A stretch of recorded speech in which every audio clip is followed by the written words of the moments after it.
C'est toujours un plaisir de vous retrouver sur la 54 pour vous présenter le grand format de l'actualité. Le chef du CSPN dément que les véhicules portant les plaques OF 00090 et OF 00098 appartenant respectivement au ministère des Affaires étrangères et à la Commission nationale des marchés publics se trouvaient sur les lieux des opérations policières pour évacuer les fameux chefs de gang. Les membres de la structure baptisée Secteur démocratique ont confirmé avoir effectivement rencontré des représentants de la communauté internationale sur la conjoncture politique. Cette frange de l'opposition continue de réclamer le départ du chef de l'État. Le leader de la plateforme Petite Dessalines, Jean-Charles Moïse, continue de conditionner la résolution de la crise au départ de Jovenel Moïse. Une manifestation est programmée pour mercredi au Cap-Haïtien dans le nord du pays. Vers le développement de l'entrepreneuriat en Haïti, l'Organisation internationale de la francophonie OIF organise les 4 et 5 décembre un forum à Port-au-Prince autour du thème « Entreprendre dans la francophonie ». À l'étranger, au Nicaragua, journalistes et médias d'opposition dénoncent les attaques du pouvoir. Restez branchés, les détails c'est tout de suite.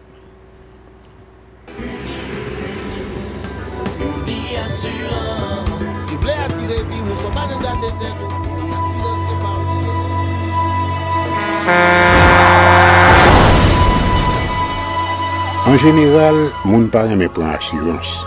Yo considéré que son l'argent rejeté. Et pourtant, l'argent assurance te doué dans budget ou à côté l'argent kayak, l'argent manger. Li là pour les deux traverser un mauvais pas. Gardez tout à côté.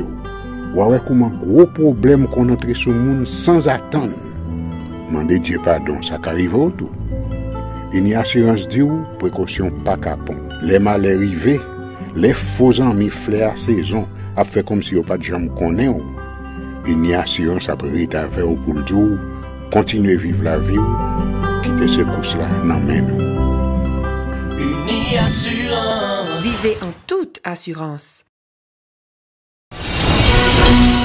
Merci d'être encore avec nous sur la Télé Pacifique. Voici les détails des titres précités.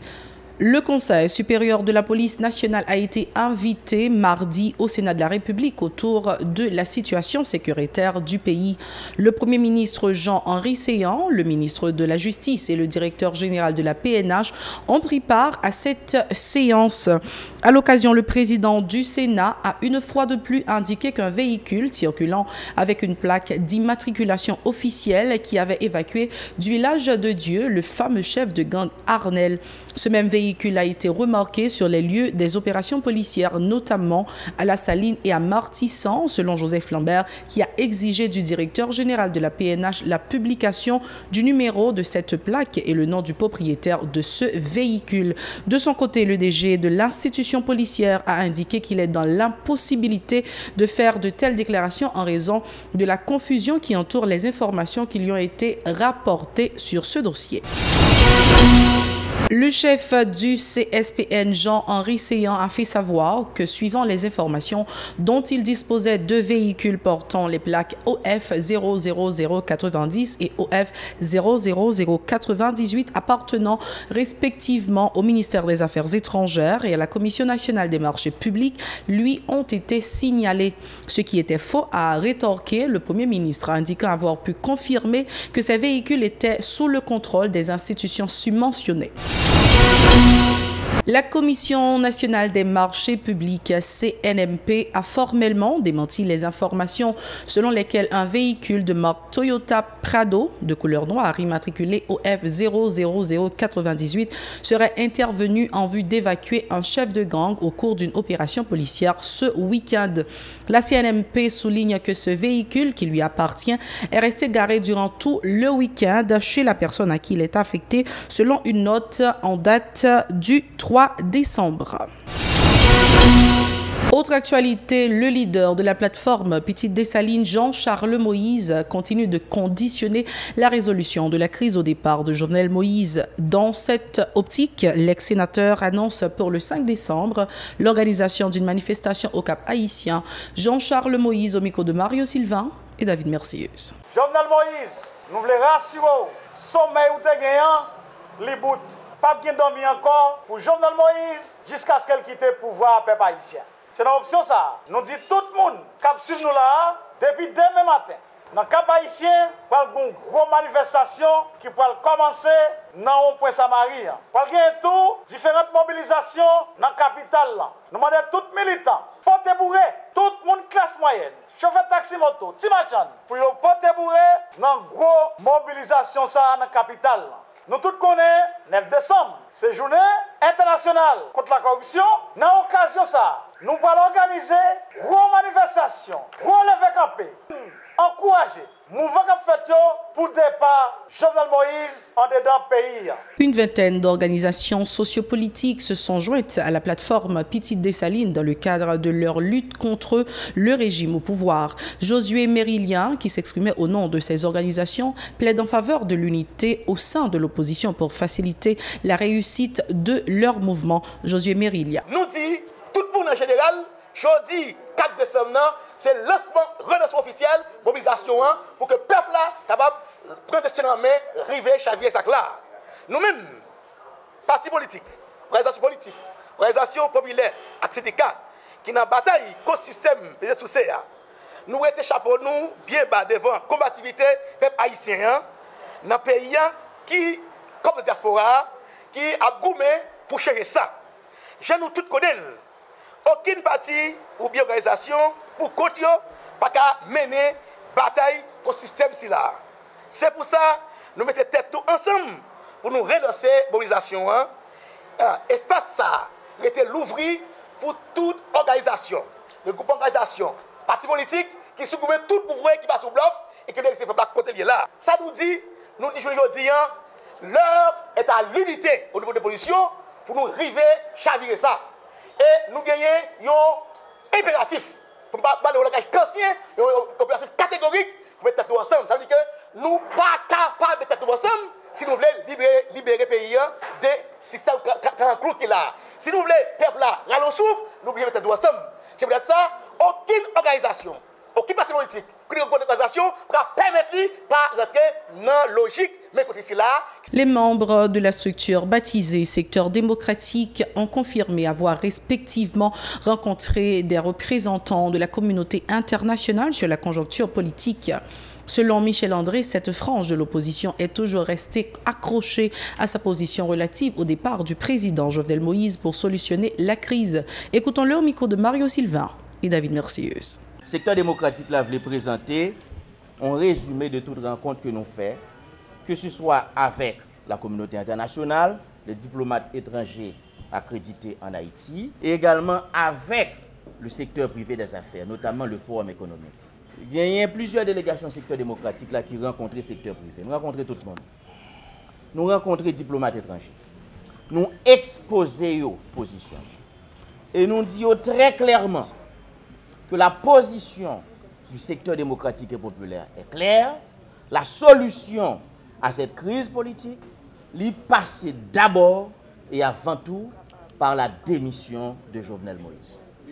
Jovenel Moïse, c'est un chef d'État illégitime, c'est un chef d'État discrédité, c'est un chef d'État qui n'a plus d'autorité pour exercer sa fonction, et son chef d'État criminel qui participait dans le massacre de la population, et nous dit à monde qui est dans le secteur privé, nous dit à monde qui est dans la communauté internationale que pour nous, il n'y a aucun moyen de garder Jovenel Moïse au pouvoir.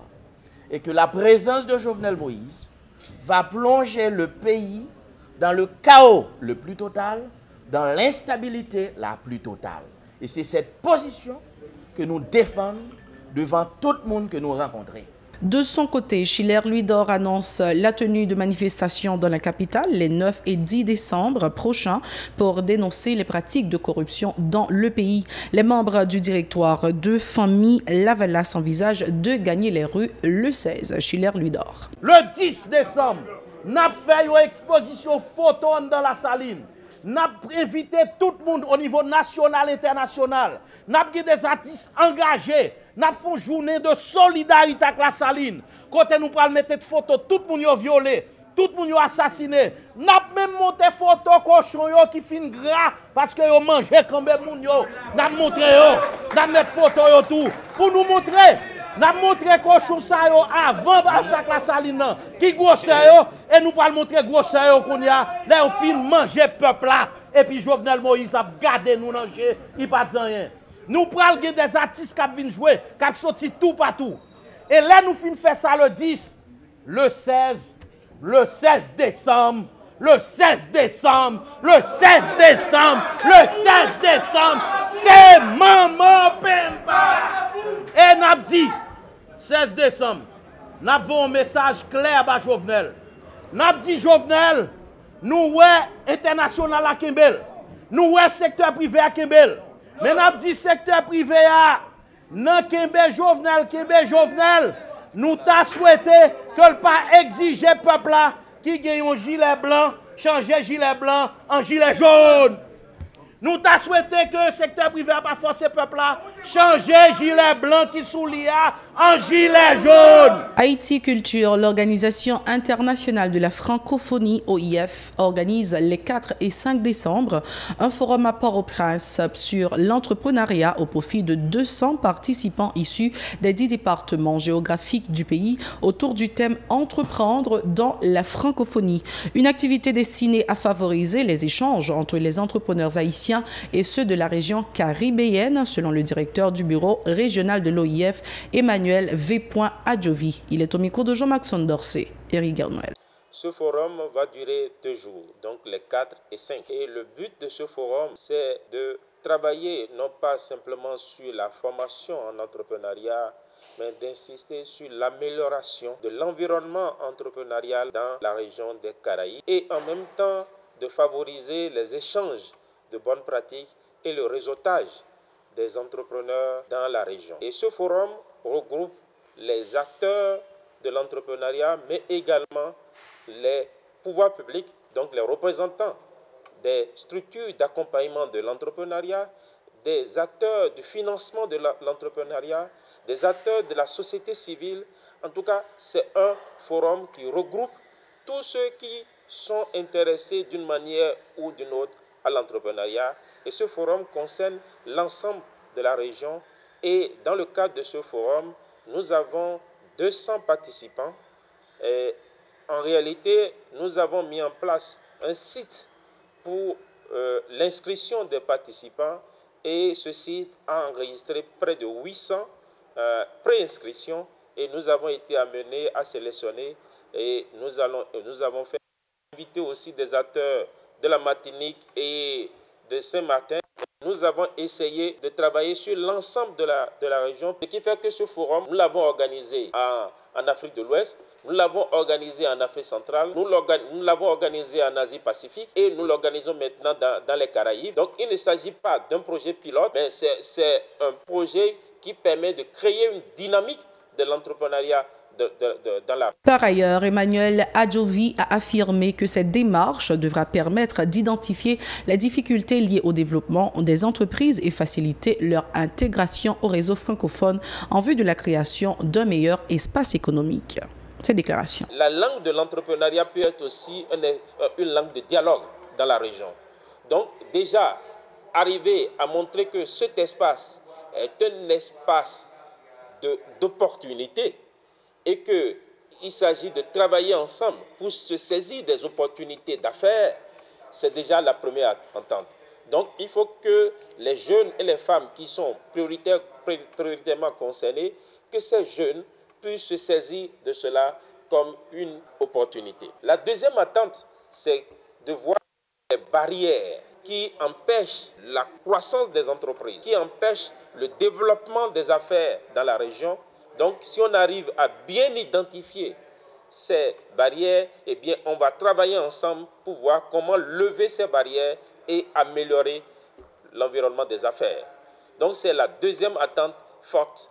Et la troisième attente, c'est de faire en sorte que tous ces acteurs soient impliqués, soient engagés dans un réseau plus vaste, c'est-à-dire le réseau de la francophonie, qui ne se limite pas seulement aux Caraïbes, donc une intégration dans l'espace économique de la francophonie que nous essayons de construire petit à petit.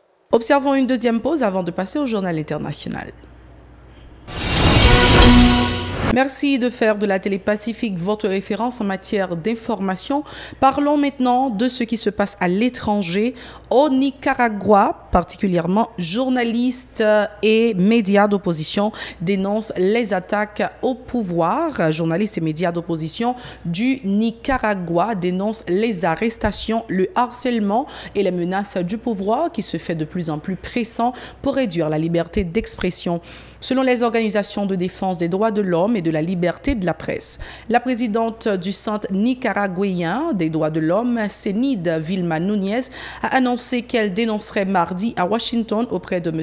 Edison Lanza, le rapporteur pour la liberté d'expression de la Commission interaméricaine des droits de l'homme, l'agression que subissent actuellement les médias indépendants du Nicaragua. C'est la toute fin de ce journal. Merci d'avoir été avec nous. Au revoir, à la prochaine.